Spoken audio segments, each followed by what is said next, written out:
The Nikon D5600 is primarily targeted at photography enthusiasts looking to buy their first DSLR and who have a little more money to spend, along with existing owners of older entry-level Nikon DSLRs looking to upgrade.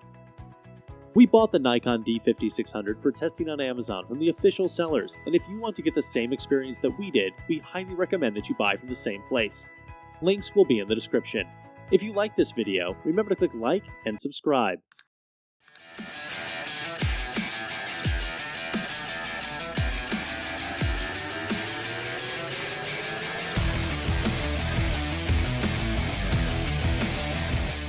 As far as features go, the specs for the D5600 are pretty much identical to those of the D5500.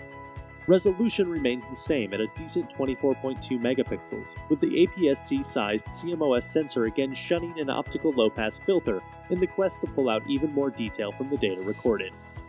The D5600 also uses the same XP4 image processor with a native sensitivity range running from ISO 100 to 25600, meaning it should be quite comfortable shooting in a range of lighting conditions. The optical viewfinder provides coverage of 95% of the frame, pretty standard on an entry-level DSLR. So for some key shots, you may want to double-check the composition on the rear display to ensure that nothing unwanted has crept into the extreme edges of the frame. Speaking of the display, there's the same 3.2-inch Vari-Angle touchscreen display with a 1,037,000 dot resolution, although its operation has been improved. It now offers the frame advance bar we've seen on both the D5 and D500 to speed up toggling through images, as well as a crop function for use during playback. Another addition to the D5600 over the D5500 is Nikon's Time-Lapse Movie function, as featured on models higher up in the Nikon range. This allows for time-lapse movies to be captured and put together entirely in camera, with an exposure smoothing function helping to even out variations in lighting as your sequence is captured. While other manufacturers are starting to offer 4K video capture as standard, Nikon has, a little bit disappointingly, decided to stick with 1080p capture here, with a choice of 60p, 50p, 30p, 25p, and 24p frame rates. The D5600 features a small stereo microphone positioned just in front of the hot shoe. If you want to use a dedicated microphone, there's a 2.5mm port on the side of the camera. As we've touched on, the most pronounced difference between the D5500 and D5600 is the inclusion of Nikon's SnapBridge connectivity.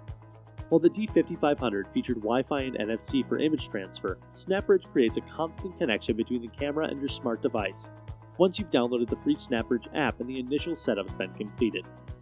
Using a low-energy Bluetooth connection, batches of images, or rather 2-megapixel JPEG versions to be precise, can be automatically transferred from the D5600 to your device, or you can select individual images to transfer at full size, though again, this is JPEG only.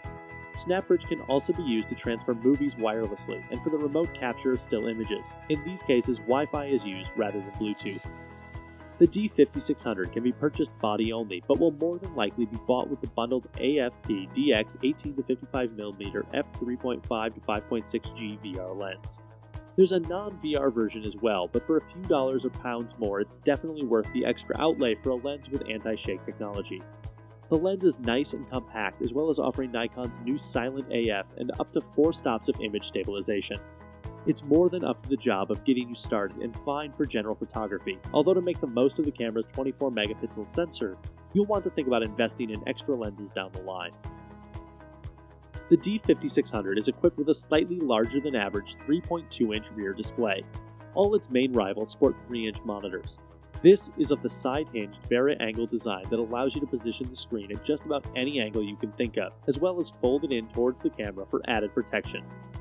Above the display, the D5600's optical viewfinder provides a bright and clear view of 95% of the frame, with key shooting information displayed directly below.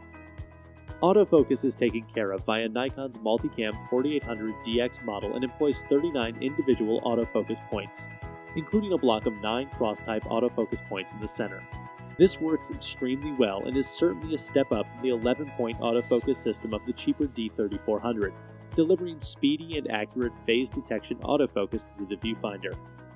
While the D5600's live view autofocus isn't as lightning fast as the dual-pixel autofocus technology that underpins the Canon EOS 800D, it's not far behind and still impressively quick. The new 15 to 55mm autofocus peak kit lens is also silent when focusing, which means there's no sound to be picked up when shooting video. With its maximum burst speed of 5 frames per second, continuous shooting isn't a key strength of the D5600. In fact, all its rivals can shoot slightly faster, even if it's only by an extra frame in the case of the Canon EOS 800D. Perhaps more tellingly, the D5600 also falls behind the competition when it comes to how many consecutive frames can be captured before the frame rate drops below 5 frames per second. With a 16GB SanDisk Extreme Pro Class 10U3 SDHC card inserted, I was only able to record 10 consecutive RAW images at 5 frames per second, while for RAW plus JPEG the figure dropped to just 5 frames. At lower sensitivities, there's little difference between JPEGs and manually processed RAW files in terms of detail and sharpness. By ISO 800, the effects of in-camera JPEG noise reduction smoothing leads to the loss of some detail, whereas this can be retained with RAW files. This is even more apparent at ISO 1600, where JPEGs display a marked loss of fine detail. Image quality is very good indeed, with punchy JPEGs featuring accurate colors. If I have one small criticism, it's that the metering tends to prioritize highlights over shadows, which can lead to slightly dark-looking JPEGs when shooting in bright sunlight. In all other respects, though, image quality is very good, with higher sensitivity performance being a notable strength. It's possible to get good results right up to ISO 6400, especially if you're prepared to put in a bit of time in Adobe Lightroom. If you're ready to move to an interchangeable lens camera from an older point-and-shoot or a phone, the Nikon D5600 is certainly a solid choice.